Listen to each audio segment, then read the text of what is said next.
Oi, pessoal, tudo bem com vocês? Nós estamos muito felizes com a participação de vocês, em ver o retorno que vocês estão nos dando. Isso é muito importante para nós. Por favor, continuem conversando com a gente através do chat, através do e-mail. Nosso e-mail é maternidadenareal@ippinheiros.org.br. O nosso Instagram é maternidadenareal.ipptv. Comentem, compartilhem, curtam, por favor, a página do YouTube da igreja, vai ajudar bastante na nossa divulgação. E hoje, o nosso tema é muito especial. Quem aqui já não pensou, quando estava esperando o filho naquela espera maravilhosa, como será que ele vai ser? Como será que vai ser o rostinho dele? Será que é menino? Será que é menina? O que será que ele vai ser quando crescer? E aquela parte de preparativo, a gente tem que preparar o quarto, preparar o enxoval, pensar em quem vai cuidar. Isso tudo vai tomando os nossos dias. Mas a verdade é que a gente sabe que os nossos filhos não são nossos. Eles são de Deus. E a gente acaba não vivendo isso, não é mesmo? Às vezes a gente até fala isso para os outros, ele não é meu, ele é emprestado. Mas no dia a dia, nas nossas atitudes, a gente acaba esquecendo desse detalhe. E no final de semana do dia 1º de agosto, o pastor Arival fez uma aula sobre a disciplina de Cristo para os nossos filhos. E foi muito interessante. E a gente separou um trechinho para vocês. Eu vou pedir para rodar o vídeo do pastor Arival. Então, por exemplo, não se culpe por decisões erradas que os seus filhos tomaram e vão tomar na vida. Sabe por quê? Porque quando eles saem da nossa esfera, eles não saem da esfera de Deus. Aí vem a disciplina de quem? De Deus. Por isso que eu gosto daquela frase do pastor Hernando: não desista dos seus filhos. Sabe por quê? Porque os seus filhos também são filhos de Deus. Ou, em primeiro lugar, eles são filhos de Deus. E Deus pode fazer uma obra na vida deles a qualquer momento. Disciplina para aproveitamento, a fim de sermos participantes da sua santidade. Aqui tem uma coisa que eu quero chamar a sua atenção. É que nós podemos errar. Diz amém aí. Nós podemos errar. Diz o texto claramente aqui: segundo melhor lhes parecia. Todo pai tem um nível de formação. Tem ou não tem? Meu pai, por exemplo. Meu pai, tipógrafo. Estudou até o 2º grau, mas trabalhava com gráfica. Nunca fez faculdade, nunca fez curso nenhum. Tinha uns princípios lá que ele gostava. Aí quando eu chegava lá, alguns anos atrás, terminava o culto, o pessoal chamava para comer uma pizza. Ele disse: meu filho, está errado. Como é que você vai comer pizza depois do culto? Quer dizer, na cabeça dele, os nossos pais o quê? Falham. Ele chegava lá e dizia: eu não admito um pastor não andar de paletó o dia todo. Eu falei: não, você é só pastor Hernandes, eu não. Porque na cabeça dele, pastor tinha que ter o quê? A gente erra ou não erra? Erra. Você vai vendo na Bíblia, né? Por que que Isaac aprendeu a ter preferência por filho? E ele e Rebeca, ele reproduz isso na vida de Jacó e de Esaú. Onde foi que eles aprenderam isso? Com Abraão e Sara. Quando nasce Ismael, foi ou não foi? Assim. Abraão mentiu dizendo que Sara não era mulher dele. O que aconteceu? Isaac também o quê? Mentiu dizendo que Rebeca não era a esposa dele. Nós erramos, irmãos. E a gente precisa tomar cuidado com isso, porque você não pode, muitas vezes, cobrar do seu filho aquilo que você não está dando. Por isso que a palavra de Deus aqui, que os pais nos corrigiam por pouco tempo, que é o período que tem o controle dos filhos. E diz assim, claramente aqui, versículo 10.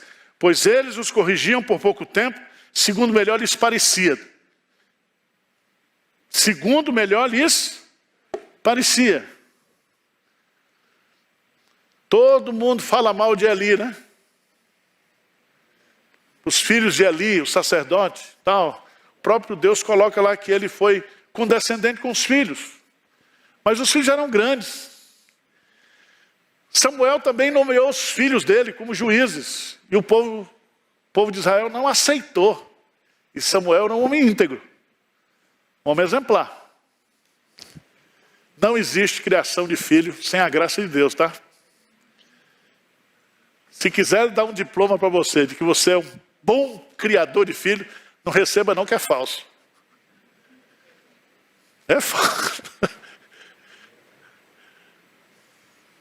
Agora,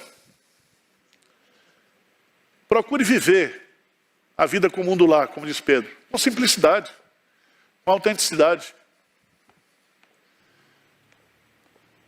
Tá certo? Uau! A gente poderia parar o programa por aqui, com essa última frase do pastor, não é mesmo? Se você perdeu essa aula, busca lá na nossa playlist. Se chama, deixa eu só ver aqui, Criar Filhos na Disciplina do Senhor, no dia 1º de agosto de 2021. E esses dias, a Bárbara fez um post tão lindo enquanto amamentava o filho dela, e a gente pediu para ela gravar aquilo que ela escreveu. Pode rodar o vídeo do depoimento de mãe com a Bárbara.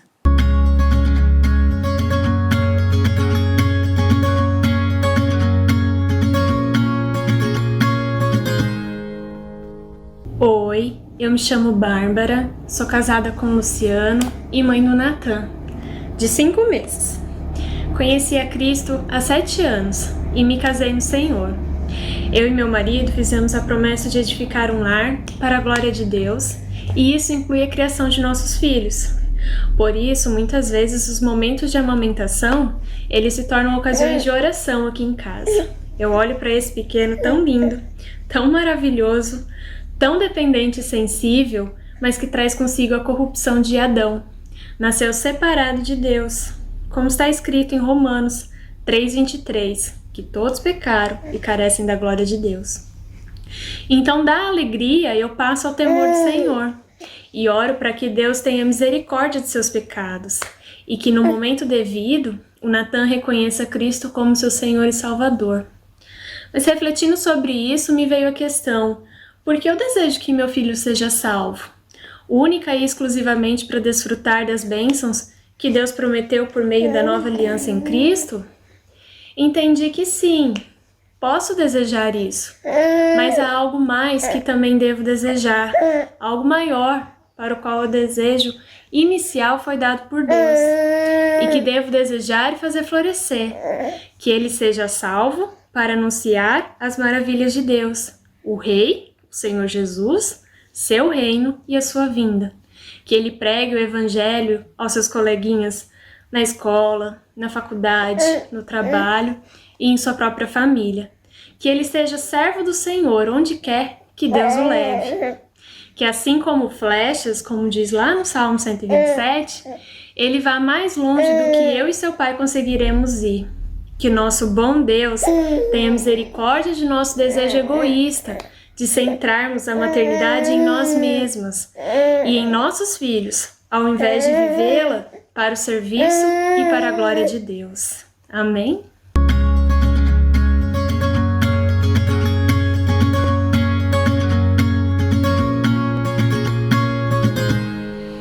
Amém. Que coisa mais linda que a Bárbara disse, não é mesmo? Eu estou emocionada aqui. E hoje, aqui na nossa roda, estamos eu, Rafa e a Paty. E eu já quero começar perguntando para Rafa. Rafa, como foi para você entender que os seus filhos não são seus, que os nossos filhos não são nossos? Lise, não é uma coisa, ainda para mim, não é uma coisa automática, né? A gente tem que parar e pensar que eles não são nossos. Eu tento, quando eu estou atenta, até rimou, quando eu estou atenta, não me precipitar e não me colocar entre Deus e os meus filhos, né? Porque eles não são meus, que é o que a gente está conversando aqui. Eles são do Senhor. No Salmo 127, né? Muito direto, assim, não dá margem a dúvidas para a gente quando fala que herança do Senhor são os filhos. E eu acredito que Deus, né, falando aqui de uma forma coloquial, vai nos perguntar o que a gente fez com essa herança que Ele deixou para a gente, né? Como a gente cuidou daquele que Ele nos confiou de uma forma tão especial. Mas eu confesso que na prática não é uma tarefa simples, porque eu acho que essa certeza de que os nossos filhos não são nossos, são de Deus, ela acaba ficando escondida e abafada com o nosso desejo de fazer a nossa vontade, né, na vida dos nossos filhos. É interessante isso que você falou, Rafa, de herança, né? Eu me lembrei da herança, a palavra em si, né? E eu nunca vi, gente, se vocês já viram, me informem, porque eu nunca vi alguém receber uma herança e depois pegar a herança, colocar dentro do caixão e levar embora. Alguém já viu? Não, eu nunca vi, né? Só se foi inédito, eu ainda não conheço. Mas herança, no sentido da palavra, se você parar para pensar, ela é para ser vivida, desfrutada, né? Para ser usada aqui na terra e em vida, né? E com saúde e os filhos, sendo a herança do Senhor, se a gente fizer um paralelo com isso, é a mesma coisa. É uma missão, é uma forma que nós temos de desfrutar dessa herança, desfrutar dos filhos, vivenciar coisas assim que a gente nem imaginava que poderia viver com eles. E o sentido da palavra é totalmente compatível com a herança de qualquer uma outra natureza, seja ela material, seja ela de sabedoria, né? A criança que você recebe do Senhor, ela é um empréstimo. Ele te empresta e para você executar uma missão aqui na Terra, missão essa que não é fácil, nós não estamos vendendo nada fácil aqui, não é caixinha de música, nem pozinho mágico, é duro, é real, a gente vive isso, às vezes muito arduamente, não é sempre fácil, gostoso, mas vale a pena. No final a gente olha e fala, não, é isso mesmo, é o que Deus está esperando de mim. E é legal um artigo do Paul Tripp, que ele fez um artigo, e ele diz que para ele, a passagem da grande comissão, que está lá em Mateus 28, de 16 a 20, mais precisamente os versículos 19 e 20, né, é a melhor parte que diz na Bíblia sobre a criação de filhos, né, que nós temos que fazer com que eles sejam discípulos de Cristo, de Jesus, e também diz que Cristo sempre estará conosco. Não é um abandono, vai lá, faz, agora você se vira. Não é um abandono. A gente tem respaldo, a gente tem quem sustente essa missão, né, aqui na Terra. E esse chamado, Paty, é muito mais importante do que qualquer outra coisa na vida dos nossos filhos, né? Muito mais importante da profissão que eles vão seguir, muito mais importante do que um esporte que eles vão fazer, do que um idioma que eles vão falar. E na nossa cultura é tão comum a gente querer, desde pequeno, olhar para a criança e falar assim, olha, o que você vai ser quando crescer? Quantas vezes você aí de casa não perguntou para alguma criança, o que você vai ser quando crescer? Quando, na verdade, a gente devia estar se perguntando, o que eu estou fazendo para tornar o meu filho um discípulo de Cristo, né? O que eu posso fazer para ajudar meu filho nessa missão de ser um discípulo de Cristo, de espalhar o nome de Cristo na terra, né? E eu lembro, esses dias, de quando eu estava grávida ainda, de uma pregação do pastor Nizam. E ele falava assim: você, mãe, que está grávida, você que tem filhos, dedique seu filho para pregar o nome do Senhor, para falar do Senhor aonde quer que ele esteja, para eles serem pastores, para eles serem pregadores da palavra. E eu ouvi aquilo e confesso que naquele momento eu não consegui fazer essa oração. E porque eu falei assim: será que é isso que Deus quer para o meu filho? O que eu desejo? Será que é o que Deus quer para o meu filho? Mas depois, abrindo a mente e entendendo um pouco melhor o que ele disse naquele dia, sim, é isso que Deus quer para o meu filho. Não que ele seja um pastor no púlpito, eu não sei se é isso, mas Deus quer que o meu filho pregue a palavra aonde quer que ele estiver, porque o meu filho não é meu, é dele, né? E ele tem que divulgar o nome do pai dele, que é Deus, né? E por muitas vezes eu orei enquanto estava aquele embrião de tão poucas células ali dentro da minha barriga, pedindo para que Deus fizesse a obra, para que ele pudesse realmente testemunhar e ser luz por onde ele passasse. Mas por tantas outras, eu me vejo não fazendo isso, sendo sucumbida pelas as ideias do mundo, sendo transbordada a minha casa ali de coisas mundanas, e eu deixando de lado aquilo que é o mais importante, que é Cristo, de olhar para o alvo. E eu penso, eu estou atrapalhando a obra de Deus na vida do meu filho. E o que Deus vai fazer comigo? Porque se eu estiver fazendo isso, Ele vai me tirar da vida do meu filho. O difícil é saber como Ele vai fazer isso. Não é? Exatamente, Liz. E eu tenho visto crianças e famílias e conversado com pais, né, nessa questão do chamado. E é engraçado, a família que tem 1 ou 2, 3, 4, mais de um para comparação, filhos dos mesmos pais, com a mesma criação, com o mesmo cuidado, com o mesmo carinho, atenção e oportunidade, eles são totalmente diferentes. Mesma carga genética, né? São totalmente diferentes. Eu vivencio isso na minha casa. Também. E dá para você ver que eles são peculiares assim no querer, no ser, né, no agir. E isso é igual a forma de bolo, né? Eles não, até o bolo sai meio deformado. Se você usa a mesma forma de fazer o bolo, um cresce, o outro fica torto. Fica diferente. Imagine o ser humano, né? Como ele é único, é original e não claro que vai ter uma diferença. E você nota que sempre na família, um dos filhos tem uma tendência a ouvir um chamado de Deus, né? Eu converso com os pais e eles falam: não, olha, tem o Ciclano Beltrano. Ciclano, ele mostra o coração mais voltado para a palavra de Deus, ele expressa que ele quer dizer a palavra de Deus para quem encontra. E às vezes a criança é pequenininha ainda, 3, 4 anos, né? Ou às vezes maior. E isso acontece mesmo. Daí Deus está de olho naquela criança. Deus já está escolhendo ali, né? Se você já consegue perceber ali que aquele coração já é totalmente voltado para o Senhor. Eu não estou querendo dizer aqui que os outros não serão consagrados, não serão escolhidos. Isso eu estou querendo trazer para o ponto da soberania de Deus, que deve ser muito bem entendida, acatada e agradecida. Porque é Ele quem é o dono das nossas vidas, das nossas crianças. E assim como Ele permite viver, é uma vivência de experiência, porque não é nosso. E depois Ele te permite essa responsabilidade e depois vai te pedir contas. Então, nós devemos acreditar que a soberania dele, a decisão dele é a melhor, né? Independente da situação. Mas voltando, a criança vai crescendo, ela vai começando a ouvir de um lugar e o coração dela vai se voltando para aquele lugar. Aí ela vai crescendo e vai já despertando ali um coração missionário.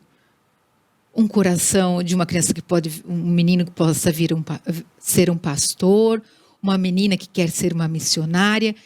E aí a mãe tem que ajoelhar e agradecer e não se desesperar, porque eu sou humana, eu sou mãe, Então, se amanhã minha filha chegar para mim e falar assim, mamãe, estou indo para a Índia. Se vai ficar como as pimentas da Índia ardendo no meu coração. Porque ao mesmo tempo que eu sei que é o melhor para ela, é a vontade de Deus, esse é o propósito para ela. E, infelizmente, nós somos humanos e nascemos no pecado, e o que eu vou querer fazer? A primeira coisa que eu vou querer fazer é tentar mantê-la debaixo das minhas asas. Pertinho, né?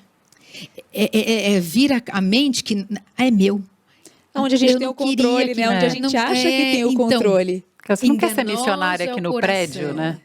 Enganoso é o coração que pensa que temos esse controle, né? Exato. Então, a gente vê muitos pais dizendo, não, meu filho está com uma ideia aí de querer viajar, estudar em teu lugar, e eu já percebo que isso é por conta do coração dele que é voltado para missões, o pai e a mãe começam a reclamar, começam a falar assim, não, ele tem que dirigir a empresa, que é da família, de quantos anos. E a gente esquece, a gente até anula a vida da criança, né? A vida do adolescente, né? E vai contra tudo que a Bíblia diz na questão de parceria, principalmente do adolescente, que é uma idade mais crítica, mais delicada, né? Eu não vou falar complicado, não. Todo mundo estava esperando falar que era complicado. Não, não é complicado, é delicada, é diferente, é um desenvolvimento, né? E o que a gente vê, né, Paty, até nas nossas casas também, é que meu filho, ele está com condições de estudar, então ele vai estudar, ele vai se dar bem, né? Ele vai se comportar da maneira que eu acho que ele tem que se comportar. Olha, eu acho aí.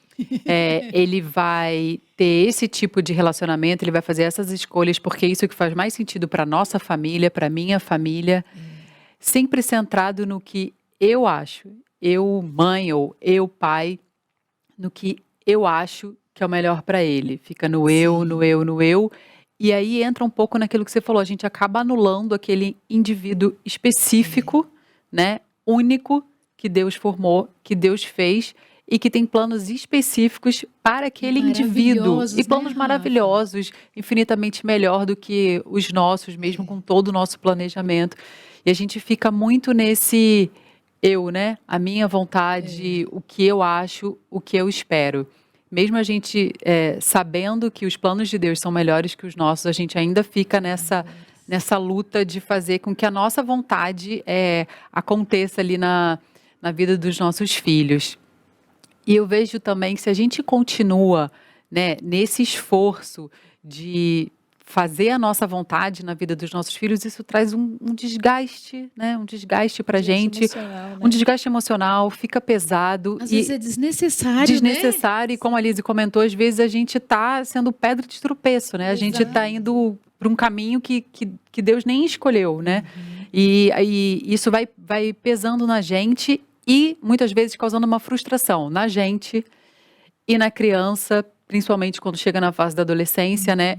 Porque as nossas expectativas, elas, né, a nossa vontade, ela é falha, né? E se a gente tiver focado e mais centrado que a vontade de Deus seja feita na vida dos nossos filhos, não vai ter frustração, porque a vontade de Deus é perfeita, né? O que Ele tiver planejado é o que de melhor vai acontecer na vida dos nossos filhos.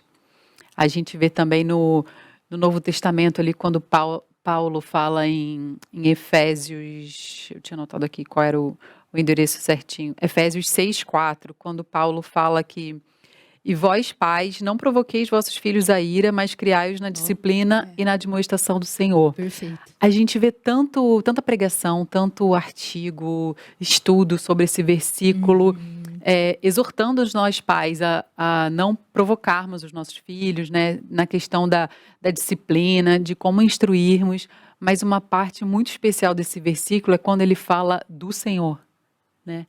É na disciplina do Senhor, não é na nossa ideia, né? É aquilo, se for no do Senhor, vai dar certo. E para que a nossa maternidade seja a maternidade do Senhor, ela é uma maternidade que depende da graça, né? Exato. Como a gente sempre tem conversado aqui. É uma maternidade que depende da graça, porque a gente não tem capacidade de alcançar o coração dos nossos filhos. A gente não vai conseguir chegar lá, a gente não vai conseguir transformar, né, Lise, o coração dos nossos filhos. É que, na verdade, a gente acha que a gente é o Espírito Santo da vida dos nossos filhos, né? A gente senta lá na cama de noite e fala assim, filho, você aceitou Jesus, né? Então nós vamos orar, aceita Jesus. Quantas vezes eu já não me peguei ali de noite com o Rafael. Sendo o próprio Então você Espírito ama Santo. Jesus, né? Jesus é seu É uma tendência que a gente tem. só afirmação, de né? fazer eles afirmar. Você já aceitou Jesus, né? Ele é seu certo melhor que tá, amigo, né, filho? Ele Aí, é. às vezes, a criança fica com tanto medo de você. Se Sim, eu falar, sim. não, acho que ela vai ficar brava. Exatamente. Não, aceitei. Às vezes, é mais medo do que verdade. E a gente quer executar essa mudança interna no coração do nosso filho. E a gente não tem esse acesso, como a Rafa falou, né? E eu falei aqui, a gente atrapalhar a vontade de Deus. E a Rafa usou a melhor frase, ser pedra de tropeço, porque jamais a gente vai atrapalhar, né, como mães, a vontade de Deus na vida dos nossos filhos. Mas nós precisamos, em casa, ser o exemplo cristão, né? Ser para quem eles olham, para quem eles entendem do que é ter uma vida cristã. Porque a gente está ali no dia a dia, a gente está ali trocando para eles e a gente faz parte da humanidade caída, né? Nós somos cheios de pecado, nosso coração primeiro olha para o pecado, a gente não faz o bem, né, que a gente gostaria. A gente já acorda pensando no que a gente tem que fazer errado, né? Porque a gente já pensa no que eu tenho que fazer, a gente esquece que é Deus que vai fazer através de nós, especialmente na vida dos nossos filhos, e que é através do sangue de Jesus, é através da cruz que a gente vai conseguir isso, né? E a gente precisa se derramar, acho que a Paty falou, a gente precisa derramar, a gente precisa orar, a gente precisa estar ali de joelho no chão. As dificuldades virão, os momentos difíceis virão. E a Bíblia, em Tiago, fala que a gente precisa ter grande alegria em todas as provações que vierem, porque elas vão produzir perseverança. E todas as vezes que a gente pedir sabedoria a Deus, Ele vai dar. E é através da sabedoria dele que a gente vai conseguir vencer essas dificuldades, vencer as barreiras, né? Porque aqui a gente está falando, parece que é tudo um mar de rosas. Na verdade, não é, né? Na nossa casa não é tudo um mar de rosas, muito pelo contrário, né? Tem muitos espinhos lá em casa. É um mar turbulento, né? Exatamente. A gente sempre busca ser melhor a cada dia, né? Mas é difícil. E é uma luta interna diária, como na sua casa, né?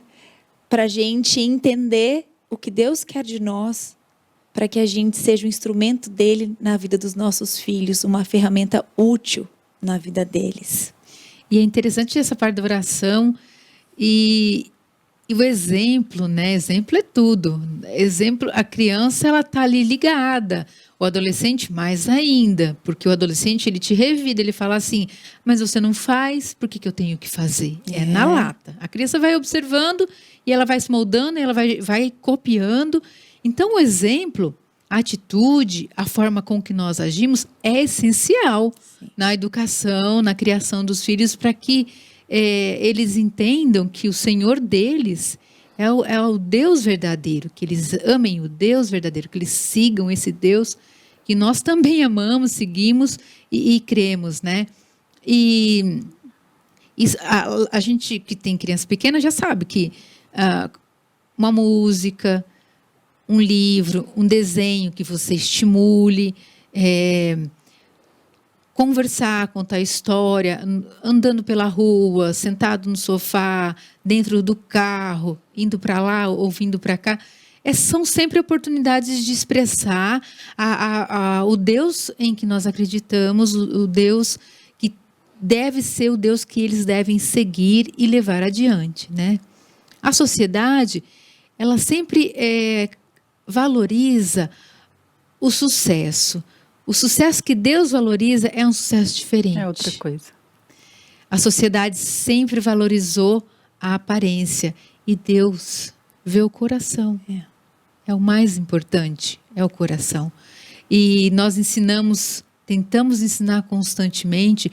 Eu falo constantemente porque somos falhos, erramos, temos momentos de ira e parece que o chão até some, mas depois o Espírito Santo volta, nós nos estabilizamos novamente, seguimos a vida. Mas nós tentamos ensinar o contentamento. E o que a sociedade implica? Que nós devemos ser consumistas. Eu estava conversando com meu marido dias atrás sobre atitudes das crianças mesmo, sobre crianças de um modo geral, e como é importante você demonstrar para a criança que o sucesso ou a consequência de algo sempre deve ser vista pelo prisma do espiritual, e não do material, e não do financeiro. Então, se algo aconteceu, nossa, obrigada, Senhor, porque nós não somos dignos, não merecemos, e nós conseguimos, nós temos. Obrigado, Senhor, porque é o suficiente. Exato. E a tendência humana, a tendência de todos, isso é geral, não é só lá em casa, na casa das meninas, na sua casa, é geral. A tendência é olhar o material, porque o material ele é visto primeiro. A gente se frustra, né, logo de cara, já né? de cara. E aí é difícil a gente passar esse contentamento, às vezes, porque a gente também se frustrou, né? E o espiritual, o que vem do alto, não é visto tão rapidamente. Então, quando se tem a visão, quando você tem o Espírito Santo que te move, te conduz e fala, não, está errado, retoma a sua visão, volta para o ponto, começa de novo, né? É tão gratificante, é tão maravilhoso que faz toda a diferença no final da história, né? E eu gostei que a Paty falou estamos constantemente, porque os nossos filhos, né, desde a gente que tem criança pequena aqui já evidenciou isso, eles estão sempre atentos a um vacilo, Sim. né? Eles estão sempre atentos a essa nossa constância, né? Se a gente se contradiz, na hora eles pegam, né? Eles podem não verbalizar, mas eles estão atentos. E a gente precisa ser constante nessa missão. Eu lembro que uma vez eu estava numa reunião de oração e era sobre missões, e tinha um presbítero que eu falei, nossa, mas não é para mim missões, né? Ele falou assim, você não tem filhos? Aí eu falei, tenho. Ele, é o seu principal campo missionário.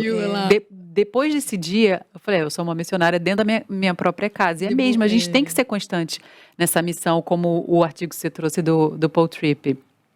E mais do que isso, né? A gente vê exemplos na Bíblia de homens que negligenciaram a sua responsabilidade como pais e a consequência que isso trouxe, né?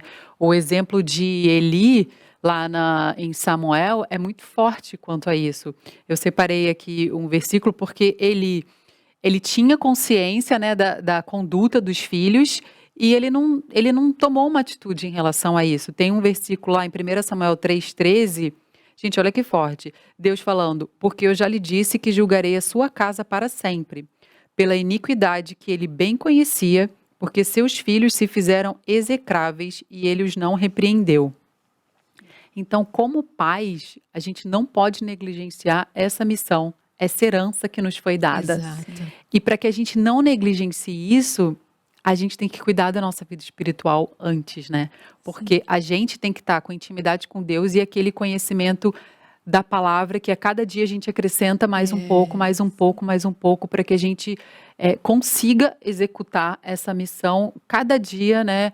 Um pouco melhor. E como vocês já comentaram também, assim, a oração sempre, né? É exatamente isso. Mas eu acho que uma coisa que traz descanso para o nosso coração é pensar que esses homens que erraram, né, por exemplo, Abraão errou, tendo preferência por um filho, Davi errou no relacionamento entre os filhos, mas eles foram homens chamados, Abraão foi chamado de pai da fé. Davi, o homem segundo o coração de Deus. Então, quer dizer, Deus é tão gracioso para conosco. Uma misericórdia abundante ali, né? Diária. Exatamente.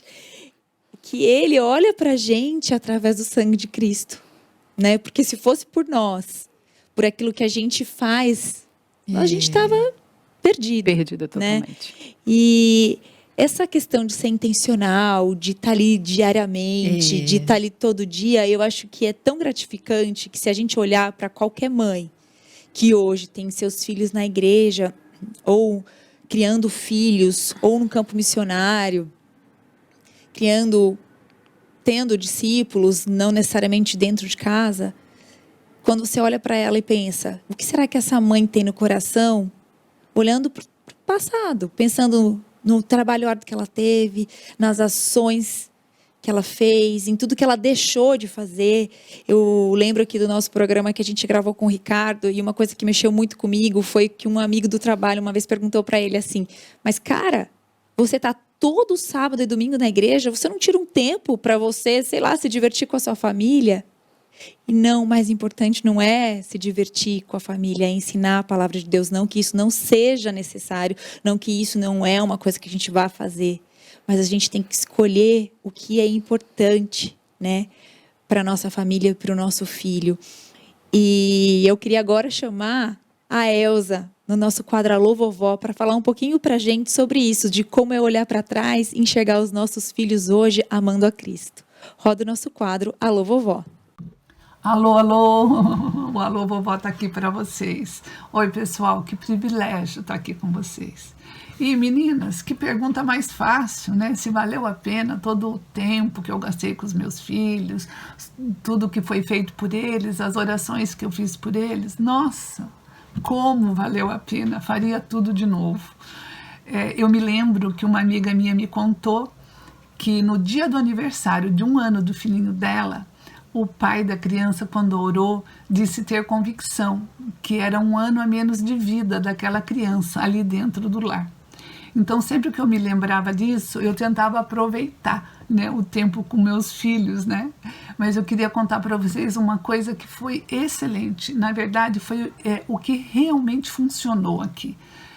Foi o tempo que eu gastei com Deus. O tempo que eu investi na vida deles, aos pés do Senhor. O tempo que eu estive na dependência do Senhor, pedindo sabedoria, paciência, amor, entendimento, né, na criação deles. E quando eu fui feita mãe, quando Deus me deu os meus filhos, aquele versículo lá em Salmo 127:3, me falava muito ao coração, onde fala que herança do Senhor são os filhos, fruto do ventre, o seu galardão. Eu quero dizer para vocês que eu não entendia muito sobre herança. E eu fui aprender que herança é algo que você recebe de graça, algo que você recebe sem ter participado, sem ter trabalhado para receber aquilo. E, na verdade, é o contrário disso. É o trabalho de alguém, né? É o esforço de alguém que te dá aquilo. E aí eu pensava, nossa, filho, é isso, é uma coisa que eu estou recebendo sem merecer. E quando eu entendi que a herança, ela é proporcional à pessoa da qual você recebe, aquilo queimava mais meu coração ainda, porque eu estava recebendo de Deus. Olha, eu recebi uma herança, né, um esforço, um trabalho do Senhor, um valor acreditado nas minhas mãos, na chegada dos meus filhos. E como tudo que Deus faz é lindo e perfeito, não parava só nisso. O versículo falava que herança do Senhor são os filhos e o fruto do ventre, o seu galardão. Então, realmente, se os meus filhos são heranças do Senhor, é porque eles são do Senhor. Mas Deus me mostrava que Ele se importava com o meu trabalho de mãe, porque o fruto do ventre é o galardão. E quando eu entendi que galardão é exatamente uma recompensa que você recebe por um trabalho, né, pelo trabalho de criar seus filhos para Deus, isso me mostrou que meus filhos são de Deus, mas Deus se importava, Deus interessava, estava olhando a minha maternidade em relação aos filhos que Ele tinha me dado. Agora, sobre ser avó, gente, as pessoas dizem que os avós ficam com os bônus e os pais com os ônus, não é isso? Que ser avó é mais fácil, porque não tem toda a responsabilidade sobre a vida da criança e os cuidados. É verdade, gente. Realmente, todo esse cuidado, toda essa responsabilidade Deus deu aos pais. Mas eu quero dizer para vocês que quando os netos nascem, todo esse cuidado, toda essa nossa preocupação, né, tudo isso que eu falei antes de falar sobre o ser avó, ele continua na maternidade da gente. Antes, a minha oração era pessoal. Eu me ajoelhava diante do Senhor e orava, pedindo para ser uma boa mãe, uma mãe cristã, uma mãe que realmente demonstrasse o amor de Cristo para eles. Hoje, agora que eu sou avó, a minha oração é nível hard, é nível 2, a dependência de Deus agora, porque não é uma oração pessoal para mim. A minha oração hoje envolve o meu filho, a minha filha, a minha nora, o meu genro, na criação dos meus netos, né? Então, cada vez mais a nossa vida com o Senhor, ela vai ficando mais íntima, mais dependente. Mas também, com a chegada dos netos, a gente pode olhar para trás e ver tudo que Deus fez, apesar de nós. E quando eu vejo esse olhar para trás, eu tenho aqueles vislumbres, né, do que maravilhosamente Cristo fez na cruz por nós. Cristo era o único Filho de Deus. E a sua vinda, a sua vida, a sua morte, a sua ressurreição possibilitou a Deus ter outros filhos. Mas isso também me remete a João 3,16, onde está escrito: porque Deus amou o mundo de tal maneira que deu o seu Filho, para que todo aquele que nele crê não pereça, mas tenha a vida eterna. Então Deus deu o seu único Filho por nós. E isso, esse tamanho amor de Deus me faz desejar devolver, criando os meus filhos para a honra e glória do Senhor. Então é isso, pessoal. Um beijo enorme e logo a gente tá junto aí. Tchau. Que delícia que é ver a Elza, né, gente? Hoje ela não tá aqui com a gente, mas ela se fez presente através desse vídeo.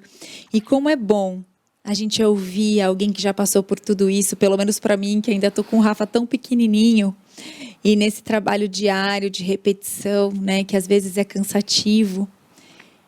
E a gente vê que Deus deu seu Filho amado por nós, né, como a Elza falou. E a pergunta que fica: o que a gente vai fazer agora com tudo isso? Como é que a gente vai levantar da cama amanhã, pensando que a gente tem tudo isso para fazer, né, intencionalmente pelos nossos filhos? E aquela segunda parte do versículo de Mateus, que Deus prometeu, Jesus prometeu que estaria conosco todos os dias. É o nosso consolo, é o nosso conforto, é onde a gente tem que se agarrar, né? A gente não está sozinha, a gente não, como pais, nós não estamos sozinhos. Ele nos ama, Ele nos escolheu, Ele nos salvou, Ele que é perfeito. Faz das nossas imperfeições serem ações importantes e devidas na vida dos nossos filhos. E isso é tão bom, é um descanso tão precioso para nós, como pais e mães, não é mesmo?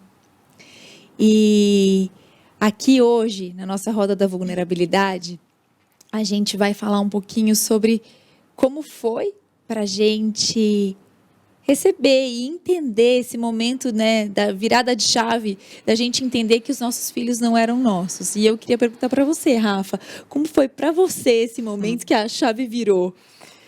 Eu tenho, assim, 2 exemplos para dar sobre esse momento. Um eu já comentei aqui, que é o não ter o controle, né, que foi uma vez que o Davi se machucou e ali se machucou feio, que eu comentei, acho que foi no primeiro programa, e que eu entendi que ele não era meu, eu não tinha totalmente o controle, né, sobre ele, por mais que eu quisesse, me dedicasse ali para protegê-lo, quem cuida dele é Deus, né, muito mais do que eu, com muito mais capacidade, não tem nem como comparar, claro. E em um outro momento mais, vamos dizer, menos doloroso de entender isso, foi quando o Davi, muito pequeno, a Dani, até uma amiga nossa, falava: esse menino é um missionáriozinho, vai ser um missionáriozinho. Olha lá, o coração tem... Quando você deu o exemplo, eu lembrei desses casos do Davi. Ele era muito pequeno, ele devia ter uns 4 anos. E quando eu fui buscá-lo na escola, a professora veio falar assim, ela veio me perguntar, ou veio comentar que o Davi passou o dia inteiro falando um versículo, Uau. que era João 3,16, né? Que Deus amou o mundo e deu o seu Filho para que a gente tivesse a vida eterna aqui. E elas falaram para mim o seguinte: ele passou o dia falando isso, e era o versículo que a gente tinha trabalhado no domingo, e ela falou assim: a gente eu estou há muito tempo afastada da igreja. Uau. E isso falou comigo, né? E ali eu falei, nossa, os meus filhos realmente não são meus, e não é pela minha capacidade ou pelo meu investimento aqui na vidinha deles que isso é possível. Porque ele também é um instrumento nas mãos de Deus, né? É isso aí. É incrível. E você, Paty? Quando eu vi essa pergunta, eu lembrei de Ana, porque eu acho que só caiu a minha ficha de que eles não são meu quando eu entendi a história de Ana, né? Ana orou, ela queria ardentemente ter um filho, e Deus atendeu a oração de Ana, ela teve o filho. E a missão de Ana e o desfrutar da herança de Ana durou tão pouco tempo. Foi. Aí ali eu falei assim, eu tenho que aproveitar o máximo que eu puder, em todos os momentos, não deixar escapar nada, porque se a Ana viveu tão pouco e entregou Samuel tão feliz lá para Eli, quando eu tiver que entregar de volta as 2 heranças que eu recebi, eu quero entregar falando assim, olha, combati o bom combate, tá tudo certo, tá entregue, tá lavada a alma, tá perfeito, tudo que foi vivido, os choros, os risos, os momentos de ira, porque a gente tem isso, não é Não, lá em casa não acontece. Estranho esse comentário. Dica porque a gente né? Mas a misericórdia do Senhor se renova e ela é constante, e é isso que nos faz seguir adiante. Então, acho que foi quando eu entendi a história de Ana, aí caiu a ficha, aí eu ficava muito junto, né, debaixo da asa, acho que eu abri um pouco a asa e deixei a vida tocar, o barco seguir um pouco mais leve. Incrível, eu nunca tinha pensado sobre esse aspecto, por isso que a palavra de Deus é incrível, né? A gente já conhece a história de Ana e eu nunca tinha olhado sobre esse olhar. Relia, né, eu sempre olhava, gente, mas devolveu. Um dia Mas caiu é a pra devolver. ficha. E você, Lizzy? E o meu, gente, eu acho que foi logo no começo. Ainda vou ter oportunidade de contar a história de como eu engravidei, mas foram anos aí de espera, né? E logo, acho que foi na 3ª ou 4ª tentativa, vou me emocionar, que eu entendi que o controle não era meu, que não era na minha hora, que não precisava ser o embrião perfeito, né? Que eu não sei se alguém aí de casa já fez uma fertilização in vitro. Às vezes o médico olha para você e fala assim, tá perfeito, as células se multiplicaram e estão lindas. Vai dar tudo certo. Você coloca. Não dá certo. Não dá certo. Não é o médico que manda. Não é você que manda. E aí ele coloca, olha, a qualidade era C, D, mas a gente vai tentar. E Deus olha para você e fala assim, é esse que é meu. É esse que eu escolhi. Porque Deus não escolhe os perfeitos. Ele capacita os imperfeitos. Né? Então, eu acho que eu comecei a entender que meu filho não era meu nesse momento. Mas eu entendi realmente isso há pouco tempo na questão do descanso, né? Que é aquilo que eu estava brincando, que a gente brincou que todo dia eu sento ali e oro, quero ser o Espírito Santo. Você já aceitou Jesus, né? De entender que não era meu momento, não é na minha hora, é na hora que Ele vai fazer. E isso traz um descanso tremendo, gente. Traz uma leveza para a nossa maternidade, aquela leveza que a gente quer ter. O melhor para o nosso filho não é ele ser o melhor estudante, não é ele ser o melhor profissional, não é ele ser salvo. Amém. Ele precisa ser salvo. O resto é consequência. É o que Deus vai querer fazer da vida dele. Né? Eu acho que esse é o meu momento de entender que meus filhos, ou meu filho, né, que é o que está aqui, não era meu.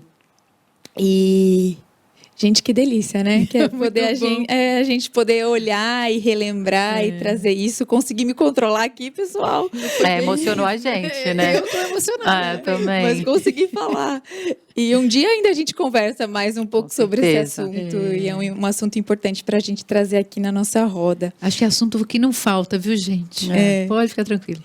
E hoje a gente tem um quadro especial aqui, uma novidade, que é o quadro Dica do Especialista. E hoje a nossa especialista vai falar um pouquinho para a gente sobre moda. Então a gente vai rodar o nosso vídeo com a Vivi Cardinale, Dica do Especialista.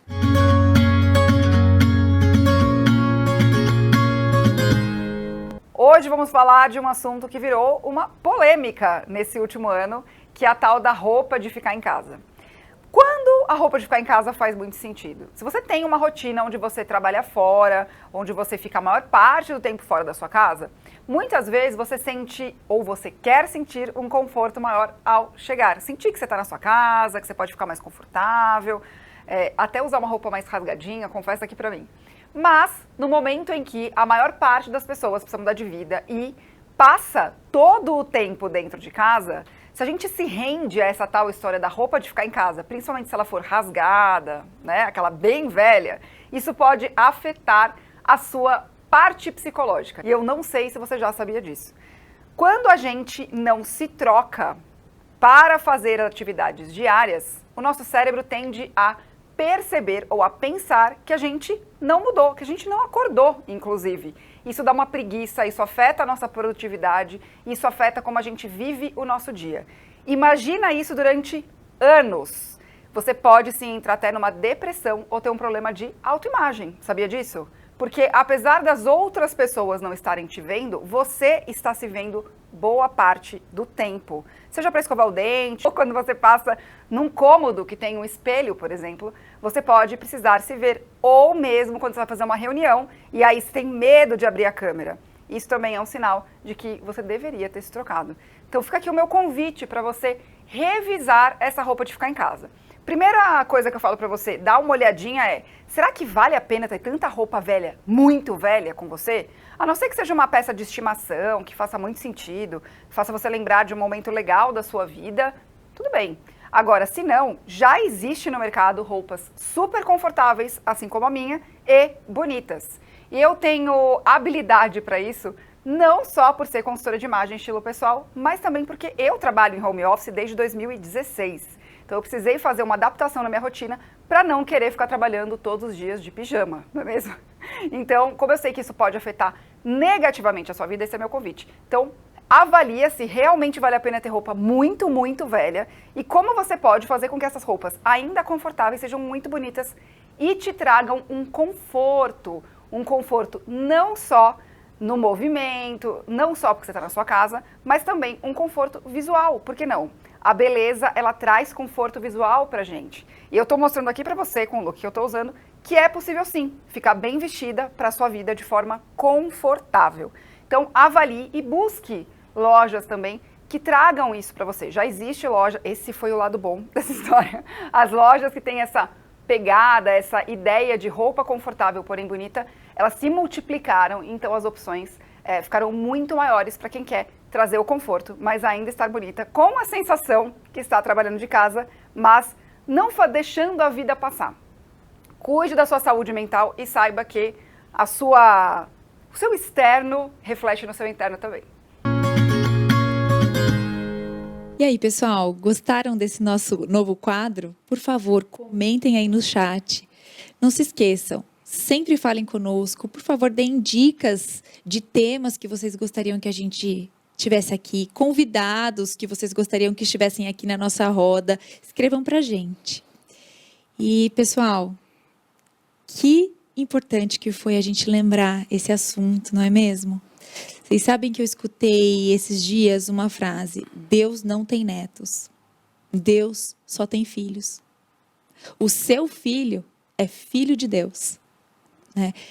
Então, olhe para ele como uma joia rara, aquela herança preciosa, aquele diamante a ser lapidado, que Deus te deu o privilégio de cuidar. E se lembre, é apesar de você, porque Deus te capacita, Porque Ele nos dá a graça.